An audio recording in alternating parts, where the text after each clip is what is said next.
Hello, it's me again, Turbitz, formerly a giant with the IQ of an average adult and now the average adult with the IQ of an average adult. Well, for today, except for a different kind of starting the video, we are going to build something that I ordered in summer sale from whatever König. Yeah, and if you're completely ignoring the thumbnails and video titles, and just see the video, click and see what happens, you are now being surprised by the tank and its introduction, and if not, that's fine. You just watch the video till a certain point, I don't know, and then write a comment on how shitty I did the tracks.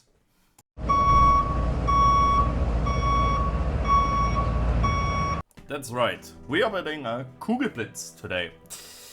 Yeah, last ditch effort for an anti-aircraft gun. Pretty good anti-aircraft gun for, well, Third Reich standards. It's not open top, so that's great. But this project, the Kugelblitz, it is like everything Germany did during, like, since the middle of the Second World War. Too much, too late. Since, well, the main problem with the Kugelblitz was, for the turret, since it was so big, you needed a fucking new turret ring. And which one could we take? Oh, we just took the one from the Tigers. You know, the Tiger 1. That big thing with an 8.8 that everyone doesn't shut up about. That I will probably build in the future as well. But shut up! No Tiger 1 today. Yeah, and that's the problem with Kugelblitz. And also it was ordered in like late 1944 and there was a massive bombing, you know. Allies, they did a thing, bombed the hell out of Germany, cities and stuff. And in early 1945, at least 6 to 8 Kugelblitzes were finished, and one was sent to Berlin. And we actually have evidence of that. Do you want to see the evidence? Then you have to wait for the end of the video. Problem was, with that evidence, as the French would say, it was really hard to make out a camo scheme. So I just did one myself at the end, and you will see later maybe what inspired me. And it wasn't War Thunder. It wasn't the Russian bias game, okay? It was just me scrolling through a gallery full of tank camos, and I decided, okay, that sounds great. Yeah, looks great. Yeah. Anyways, now to the build.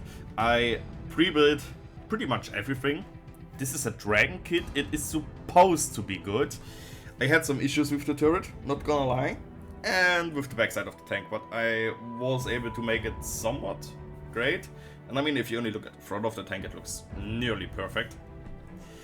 But as you can see, the problem, you had so many different parts here. I think this sprue was 2 or 3 times in already, not really sure. So yeah, that was a big problem. I mean, it's nice that you have those little caps here as extra parts. It gives a bit of a depth to a wheel that's mostly overlooked.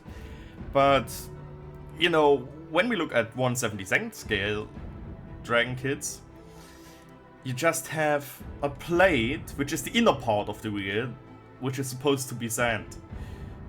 Why don't they do it in 1/35th scale? This is beyond me. But I don't care. I built this tank and I had some new stuff that I wanted to test out, and it worked. Anyways, road wheels are still a pain, no matter the scale. Especially in 1/72nd scale. But even 1/35th scale, it is annoying to sand everything down. Also, one thing I have to mention. You will realize it soon when we skip to the next part, which is the transmission. I completely, and I don't know why, I completely didn't record me building the rest of the tank, like the upper hull. I have no idea why. I thought I did it, at least my phone was in its clamp. Yeah, anyways, I still have another Dragon kit, which is basically the same tooling. You can see it there. I mean, we all know how a Panzer IV looks. And you see the finished hull, like, after I finished the turret. But yeah, just a heads up, I forgot something. again, which is my upload schedule. And now for the turret. I have no idea why the turret is in so many different pieces. I mean, even the armor plates were 2 different pieces, just so the, like, ball-ish parts, those 2, hold better in place. Nice job, Dragon. I messed up the turret because of that, because it didn't really fit. Yeah, it wasn't great, okay? It wasn't a great experience with the turret. I wanted the Kugelblitz, and since Dragon was the only viable option in the summer sale, meaning I only paid 20 bucks for the kit due to the discounts and the customer discount I have, it was... yeah, it was first on site buy, basically. Anyways, when I finished the turret, I realized the guns don't even match up with what you're supposed to be doing. Also, this turret had metal gun barrels and 3D printed muzzle brakes.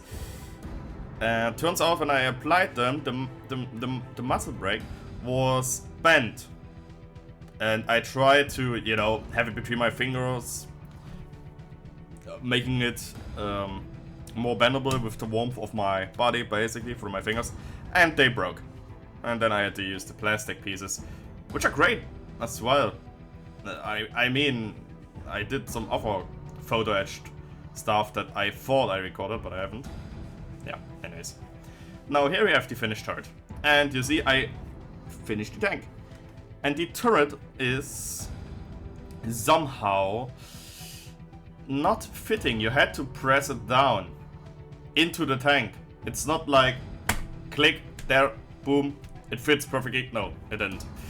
I don't know what my problem was with it. Yeah, fiddling around worked though. And from above now you can see that the 2 guns, they don't really match with the rest of the turret. So I had to have it a bit angled. Well, not angled, but I had to have them pointing up and not directly in default position. Fucking great engineering I did there. Anyways, painting the tank. I completely ignored that I have Mr. Surface Primer. I completely ignored that fact. I just did it white. I ordered new white from Tamiya and mixed it a bit with some thinner, and it was kind of too thin.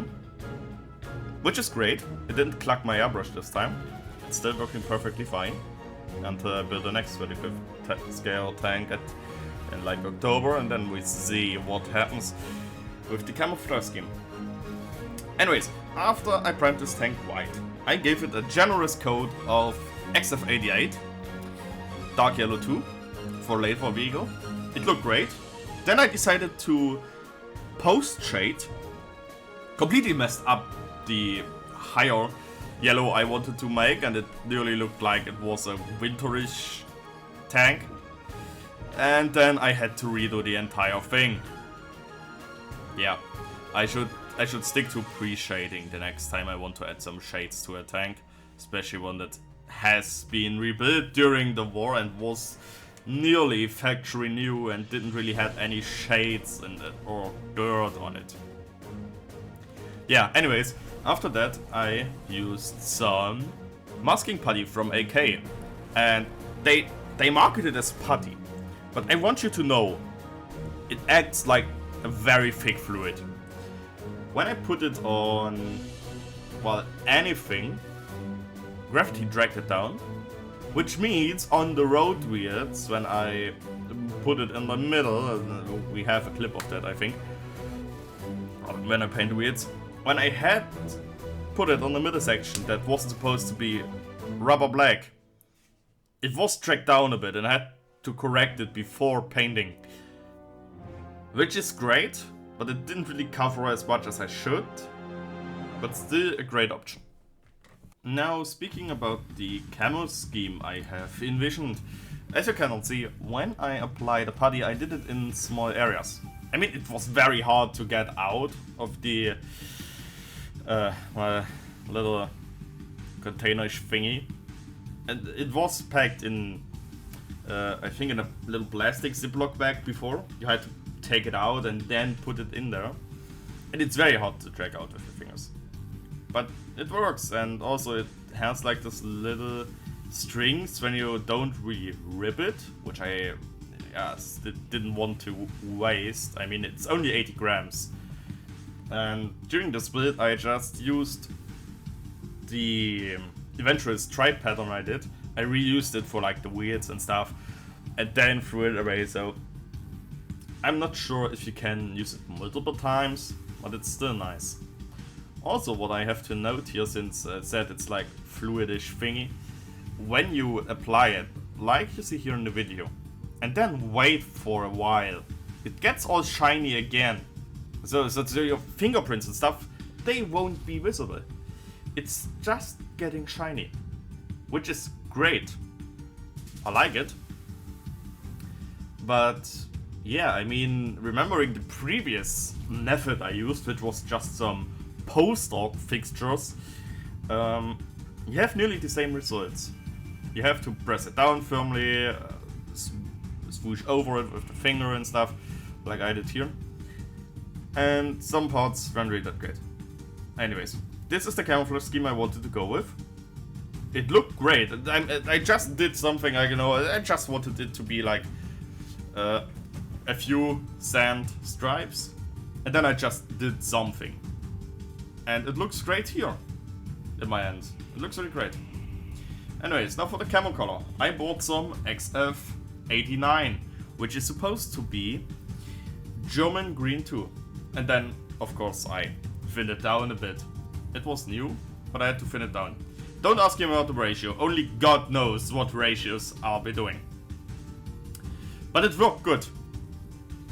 And as you can see, when I'm airbrushing here, I went over it for a couple of times, well, over the areas.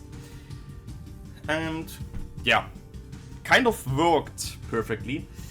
It turned out to be shiny, but who cares if it's too shiny or not?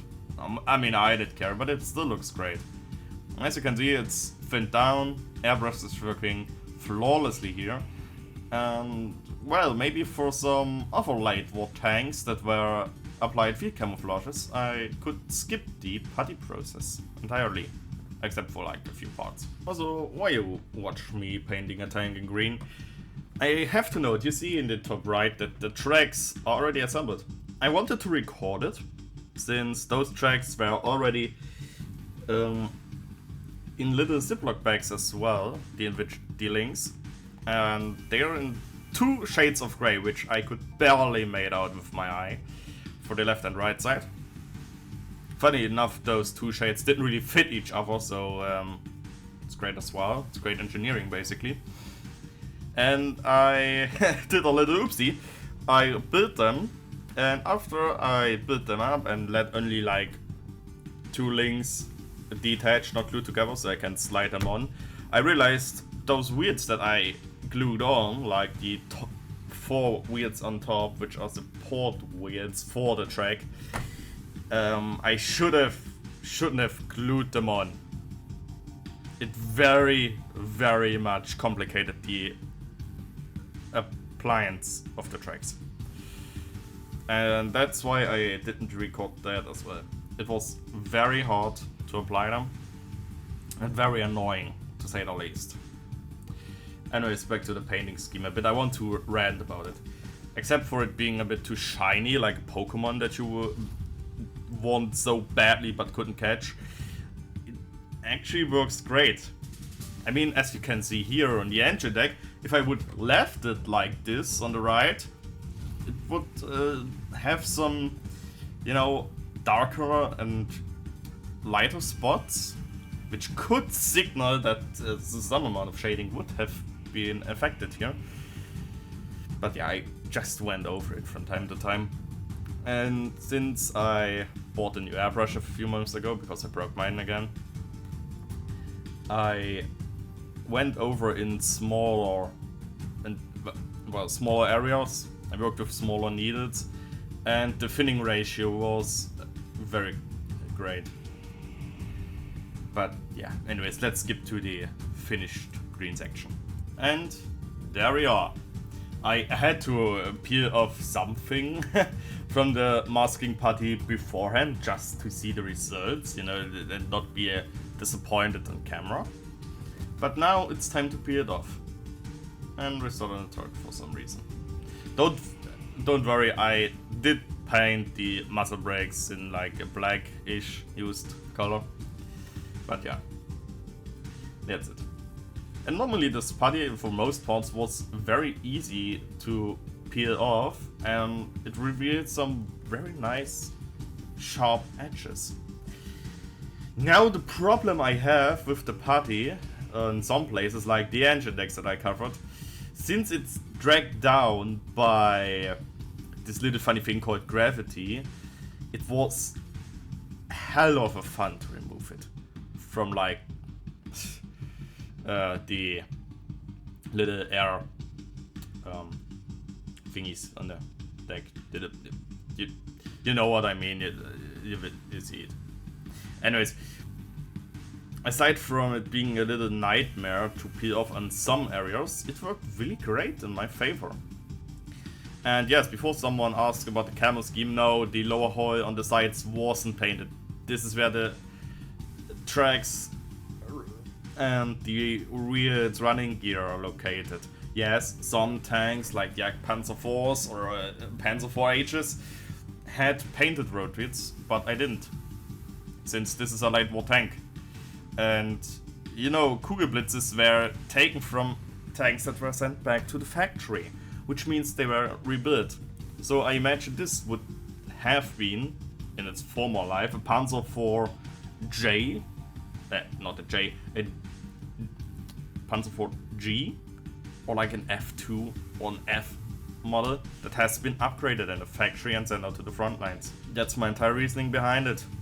And the facts we have, they were not built entirely new, they were repurposed, broken down tanks. And anyways, after I peeled everything off, I went to some rubbery color for the road wheels.